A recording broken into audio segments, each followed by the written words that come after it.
I'm Dylan Marma, and you're listening to Operators and Allocators, a podcast dedicated to exploring how to make smart investment decisions and execute well in real estate and private equity.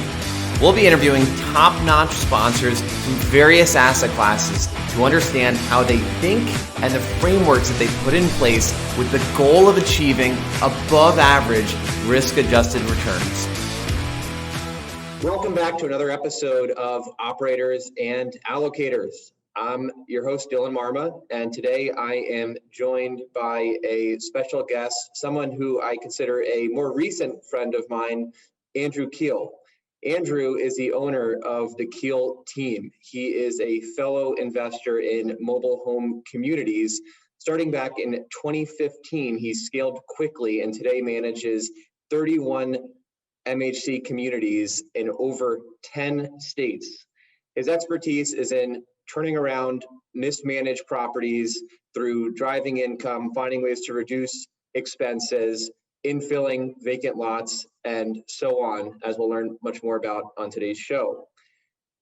One thing that I found interesting is that oftentimes to implement his management strategy, his team will actually move onto location during the first few months of ownership.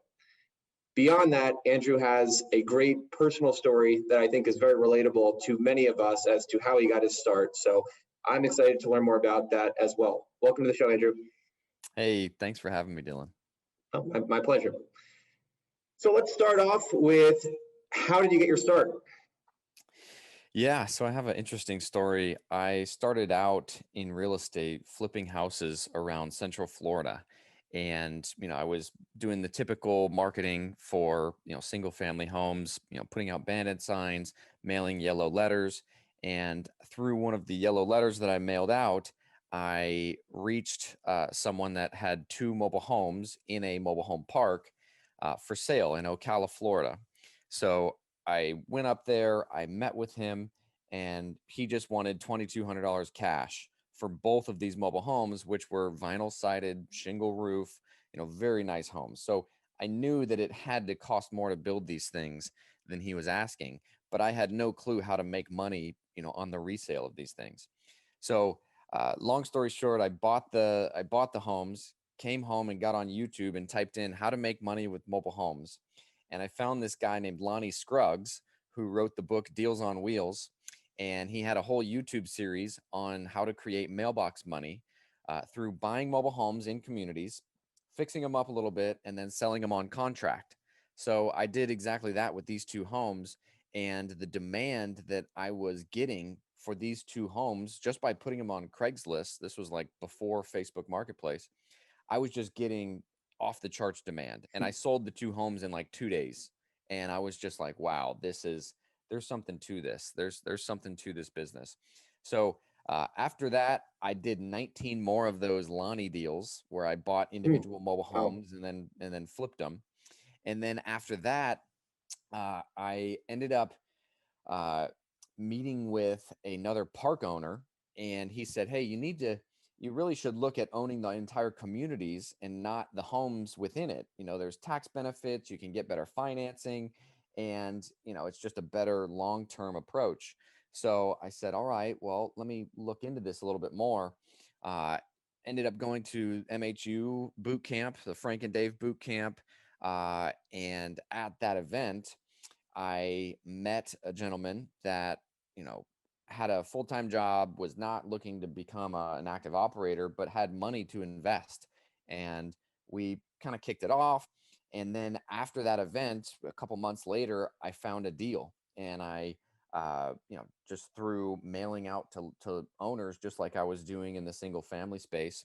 And I brought the deal to him and said, "Hey, I'll be the sweat equity partner. I'll do the work if you can help with the money side of things and bring the equity to the deal." And we did that first deal. That was Quail Run, just outside of St. Louis, and everything went really, really well. Which obviously doesn't happen every single deal, but that deal, just we found some homes to fill the vacant lots really quickly. We rehabbed about 6 homes, and we were able to refinance that deal within 2 years. So, and return all the capital plus, an additional 6 figures. So it was a really good deal. So he said, hey, I got all this money back. I want to give it to you again. So we ended up doing that for the first 5 mobile home parks that I bought. He was my only partner. It was just him and I. And we bought these communities and, improved them and refinanced them. And they did really well. So since then, I've brought on friends and family and other, people that I've networked with. And now we do syndications for each of our mobile home parks that we purchase. So it's been a fun ride. Wow, what a ride. I love the story because that's such a bootstrap story, right? Of getting started with direct mail, just trying to force your way into real estate in some way, shape, or form, right? I can relate to that wholeheartedly. And the fact that you get it. I think you were working for a real estate company at one point. Is that right? Yeah, so I got my real estate license when I was I was like wholesaling, and I got my license so I could have access to the MLS. So I was doing that while I was, and then I was flipping maybe 4 or 5 houses a year. So that was the company I was with. But then, when I got into the MH space, I really, just focused on that. I didn't really need to be with a broker anymore. Yep, makes total sense. And I think a lot of times that's what happens. Once you get a taste of the investor side wearing that hat, then there's no looking back. Yeah, yeah, Right. exactly. And today now you're very established. You've bought dozens of communities. You're managing millions of dollars, I'm sure, right, all around the country. So tell me, what has shifted in the way that you view the space from when you were getting started to today? Well, I would say that, in the beginning, it was, it was all about, hey, I'm able to aggregate capital. I'm able to purchase deals.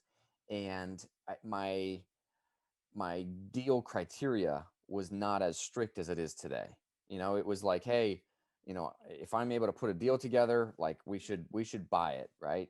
So those first like 5 deals, one of them was only a 31 lot park. And then another one of them was a 50 lot park, but there was only 12 tenants. So only 12 units occupied.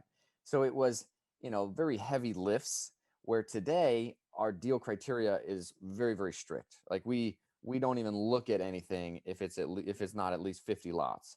So Mm-hmm. just knowing, and then we look at public utilities instead of private utilities, and metros we're very specific Yeah, of. maybe expand on that a little bit. What are your big criteria today? Yeah, we look at mobile home parks 50 lots and above.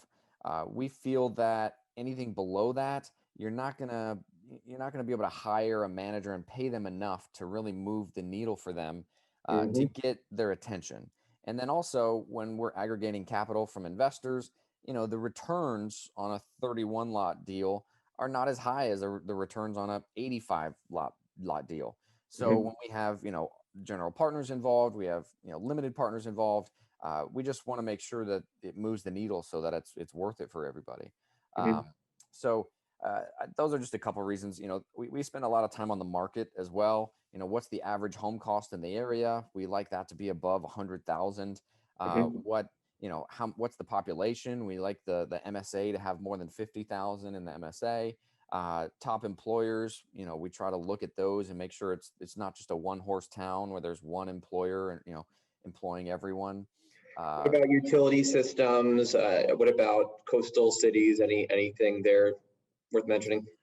Yeah, so we have stayed away initially from coastal cities, just for a couple reasons. Like I'm based out of Orlando, Florida, and we don't own any parks in Florida right now.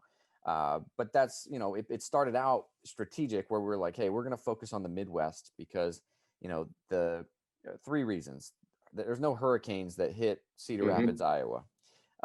However, there was, a few years ago, a huge windstorm that came through and did a lot of damage. But there was no hurricanes, but also the stigma of living in a mobile home, we have found in the Midwest to not be as strong as it is in the Southeast. In the all age communities, affordable housing communities that we purchase, in the Midwest, these are very blue collar, residents that, get up, and if you're there at 7:38 in the morning, they're backing out of their driveways going to work. Down in Florida, we've seen some different, just different cultures. So it's just a different Mm-hmm. different setup there. And then also we're able to get more cash flow in the Midwest with the prices that we're paying.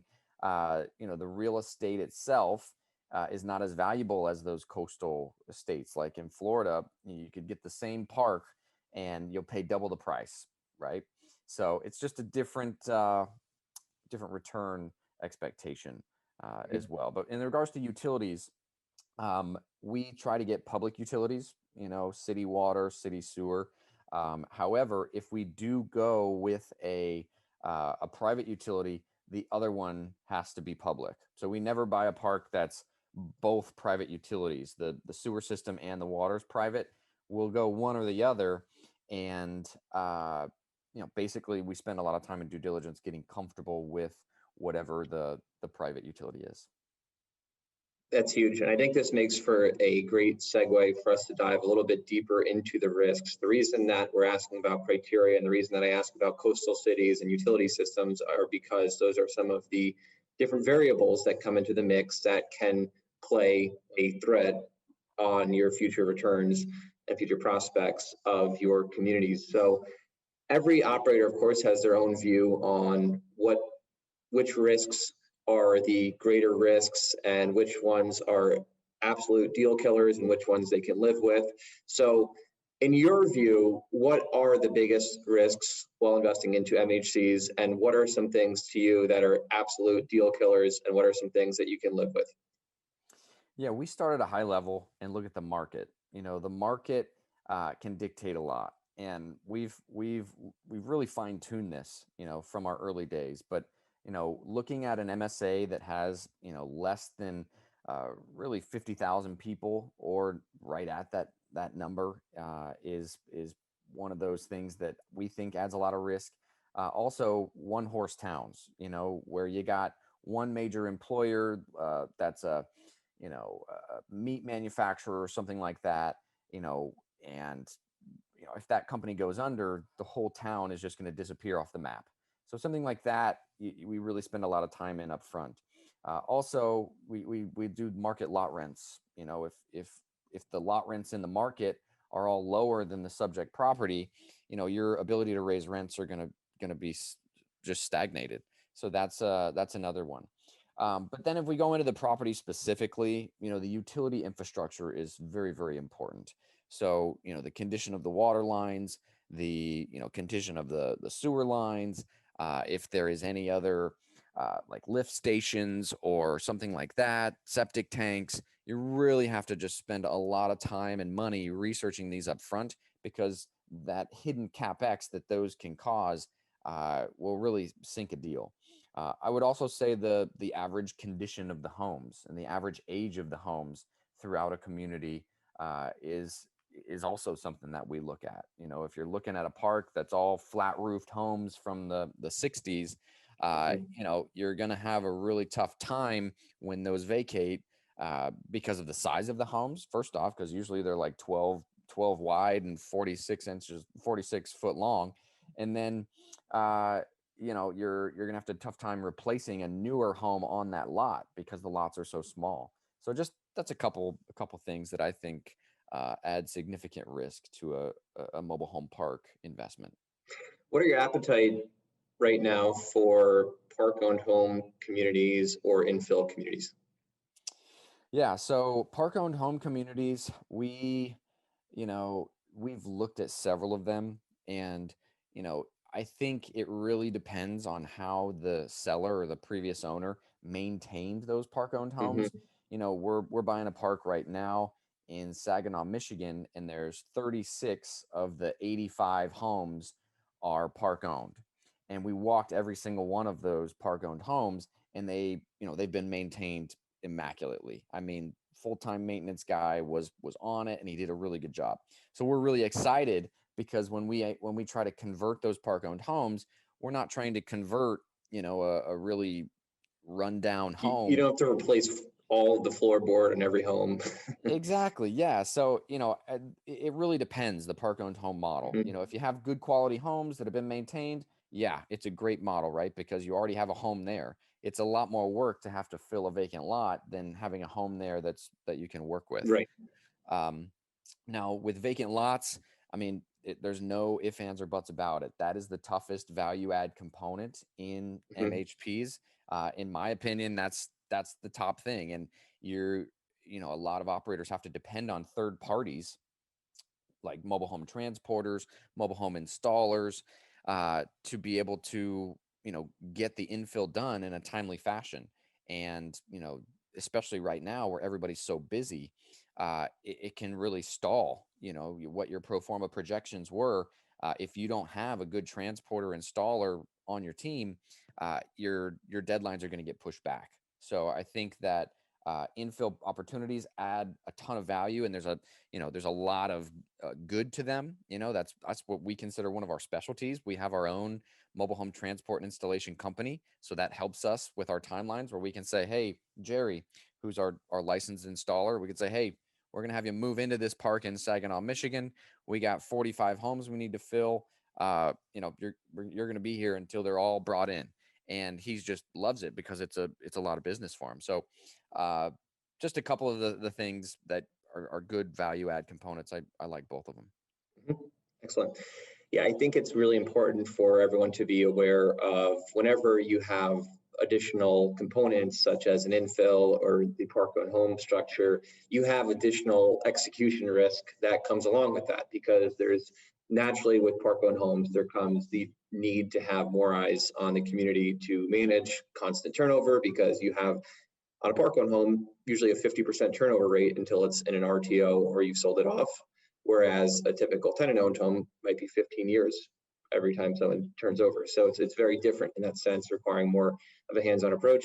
In addition to the infill, as you mentioned, there's a lot of things right now, today specifically, the supply chain is all out of whack, and it can take several months, six plus months more than it used to be able to take to get a home in place. Then you have to make sure you have the transporter lined up to be able to execute on the infill once you have the home.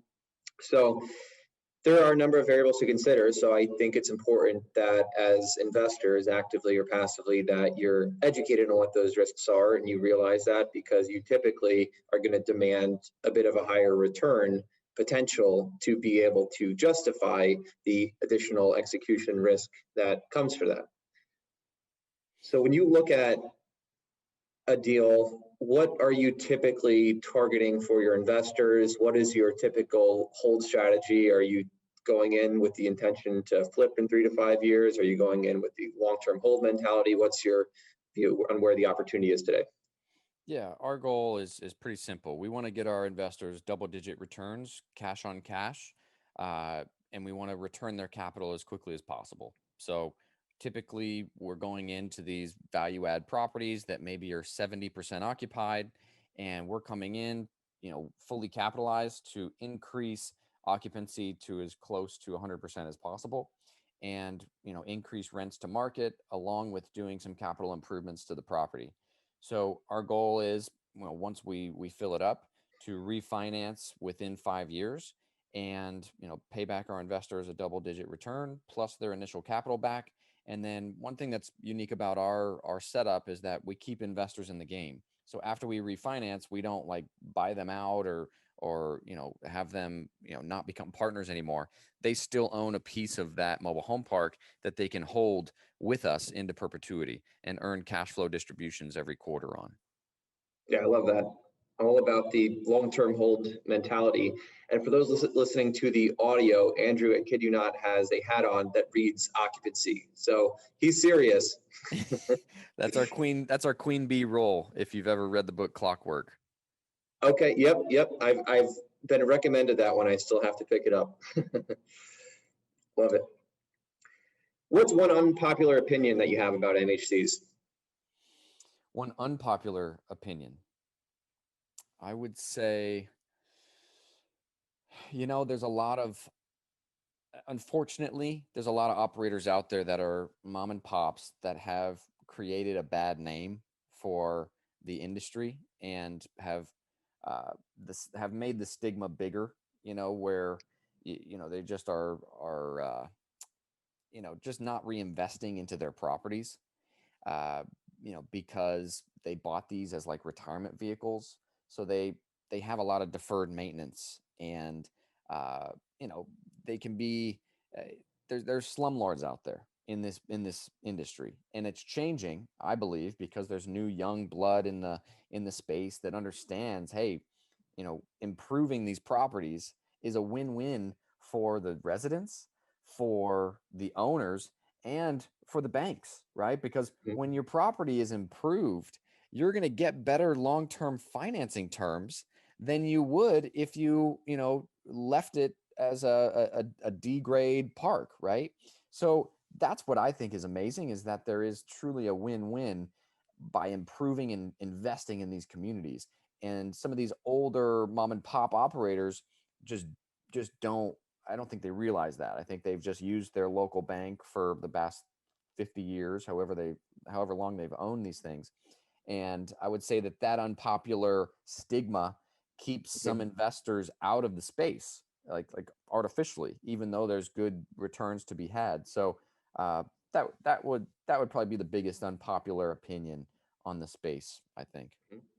Yeah, I definitely agree with that. I think there's a real stigma to it, especially depending on your life experiences and maybe where you grew up. As you mentioned earlier, in the Midwest, many of the markets you invested into, and I can relate to this in some of the markets that we're invested in as well, where you go there and it's very commonplace. It seems like in some communities, maybe 20% of the entire town lives in a mobile home, right? And it's much more accepted, and it's typically, like you said, a lot of hardworking blue collar folks that live, you know, great lives, and they're proud of the place that they call home, right? And I think you know, minimizing that stigma or changing it starts largely with the ownership group and taking the right actions to vet the residents well, right? You know, screen the residents ahead of time to be able to attract good people into the community and take care of the community, and make it a place that people respect. Exactly. Couldn't agree with you more. And I think that's so important to realize, is that, hey, these people need affordable housing. Like that's the solution that we're solving, is we're giving them a safe, affordable place to live, in a world where affordable housing is a huge need for our country. So it's something that I make sure to tell our employees that hey, what we are offering is a solution to a huge nationwide problem. Completely. And yeah, there's a shortage of supply, and I'm sure you see it as well, where you don't have to spend money marketing for the bulk load of these communities, right? You're going to have people banging down your doors wanting to move into the community because there is just a shortage of it, and it's very apparent the closer to these communities that you get. Definitely. So on a side note, I read the story on your site about watching your father go through his entrepreneurial ventures and how that impacted you early on. And I found that to be pretty inspiring. And I'm sure that shaped a lot of how you view the world today. So maybe you want to share with us a little bit on how that did shape you and inspire you to pursue entrepreneurship and real estate as you are today. Definitely. So my dad, you know, really is one of my idols, and he, you know, growing up, bought and sold many small businesses, you know, and everything from a poker business where he rented out, you know, poker tables to bars and put on poker tournaments, to vending machines. At one point, he owned like 350 vending machines around Orlando, all the way to a hurricane shutter business, which ultimately, you know, didn't work out. But with any, you know, entrepreneur, any small business owner, you know, you kind of just roll with the punches, right? You know, not every single one is going to be, you know, a grand slam. So what I witnessed, you know, through high school, my father bought, it was actually a commercial and residential hurricane shutter business back in 2006 to 2008. He bought it, and it was not the best time to buy that business because, one, no hurricanes came through, you know, back in 2000 and geez, I think it was 2005, 2004, there was like really big hurricanes that came through. But then we didn't have any hurricanes, but then the housing market was at its peak as well. So long story short, the business that he purchased just completely just stopped, and he had to shut it down. And ultimately, I mean, he took out a second mortgage on my family home that I grew up in to buy that business. So we ended up losing our house. They ended up filing bankruptcy. So just witnessing that and seeing them have to, downsize from a previous life had a huge impact on me. And it really got me in tune with personal finance, and ultimately led me to real estate. But yeah, I mean, I think that would be a defining moment in my life where I'm seeing that, and making decisions based on that for my own future and my family's future. So That's powerful. And I like how you responded to that in still pursuing entrepreneurial endeavors, but probably being more thoughtful as to what business you placed yourself in. When you say that's right. yeah, and that's one thing about mobile home parks is, even in recessionary times, they perform very well, right? Because they are the most affordable form of non-subsidized housing in the US. So, in recessionary times, people are moving down, to what they can afford. And, from all the operators that I've spoken with, that were around during the Great Recession, their communities did very well. And then even we saw it during COVID. We were really worried back in March and April of 2020. Some of the older operators that I look up to, they were saying, hey, 50% may be all the rent that you collect this month. And we were worried.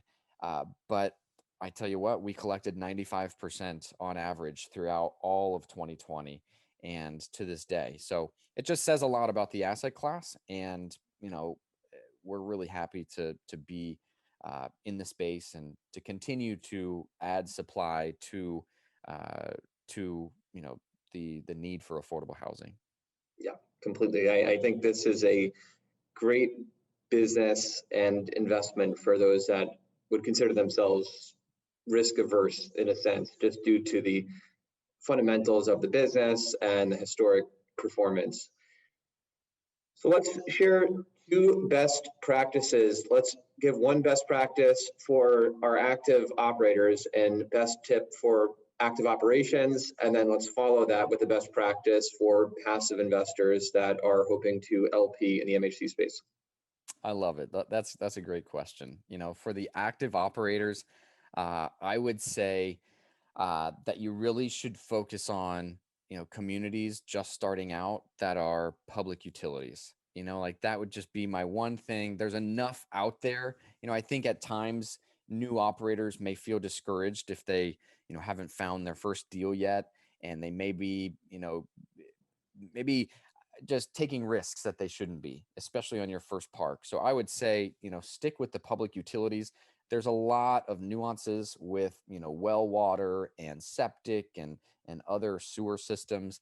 And I think that would just be a smart decision on your first one is stick with public utilities. There's less risk, in one of our communities that has a well, it has a full-time well operator there because it services more than 50 people. So it makes it like a public water system. So it has to follow the same testing guidelines that the city water has to follow.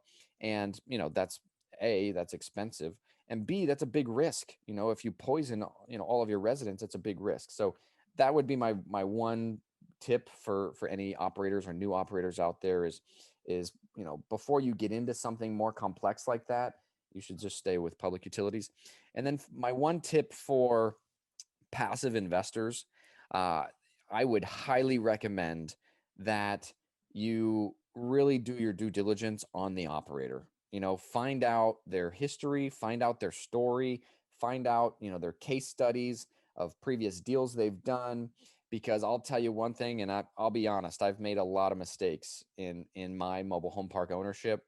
And, the most of the mistakes happened in my first 5 deals, right? Mhm. Now, the asset class is very forgiving. And, in our pro formas, we don't count for home sale income. So that extra that extra money helps us offset mistakes and things like that. But, I wouldn't have known if I didn't get my hands dirty, right? Like I had to go through those first 5 deals and learn from those mistakes to be where we are today, where our pro formas are, they're more fine tuned, right? We're not trying to, when in doubt, we have a miscellaneous fund now. When we first started, we were so trying to be so accurate to the dollar with our pro forma raises that we didn't have a miscellaneous fund. Well, every deal we've ever bought has had something pop up after closing that we didn't plan for. So, it's just little things like that we've learned through the process, and it makes us better operators today. Yeah, I completely will second that having someone with experience is extremely meaningful, because even if someone has all the intentions, if they don't have the experience and the perspective that is gained through, oftentimes the only way you really gain the full experience is through taking some of these lumps and learning the hard way. I think it's crucial to have someone make it through that, and apply. Hopefully they've learned through the lumps that they've taken, and they apply that. I can relate to what you said of having a contingency or an oh shit fund on the side, right?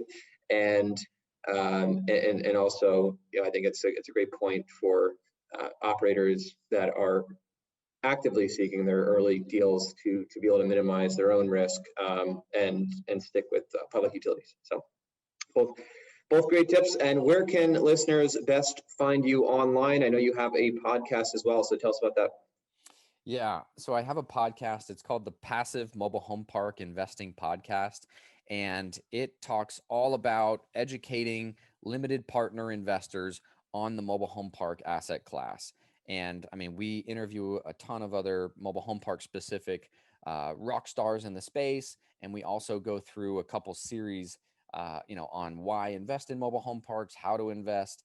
And it's just a wealth of information. We've had so many guests on, including yourself, Dylan, that add a ton of value to the listeners. So you can find me there, or you can check out our website. It's keelteam.com. Sorry, that's just KEELTEAM.com. So you can go on a contact form there and reach out to me. Would love to connect with you. Excellent. Well, I definitely encourage everyone to get plugged in with Andrew and his team to stay tuned with what they're working on. Andrew, we appreciate you jumping on the show here and bringing the value you do to the mobile home community. So thanks for joining us. Hey, thank you so much for having me, Dylan. My pleasure.